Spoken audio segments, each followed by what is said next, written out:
Today in the physics lab, we would like to see what affects the period of a pendulum. We'll be experimenting with the amplitude of swing, which is how far away we displace the pendulum bob from its equilibrium position. We'll be manipulating the mass of the pendulum by taking or adding or removing some of these washers. And we can experiment with the length of the pendulum by making the string longer or shorter. This lab is a little bit different because we're not going to necessarily get a data table and be very, very precise about how long was the cord or exactly how much mass did we have.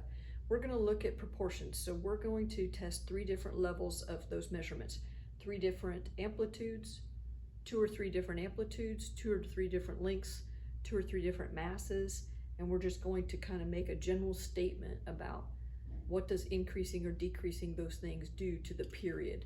Remember, the period is the time for one complete cycle. So if we pull it away and we want to time 1 full cycle, we're probably going to time 5 cycles and then divide our count by 5, or we can time 10 cycles and divide our count by 10.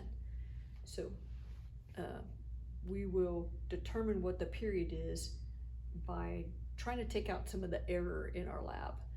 If I'm timing something, certainly I'm tending to make mistakes, but if I can time 5 cycles or 10 cycles, that's a lot easier than trying to time 1.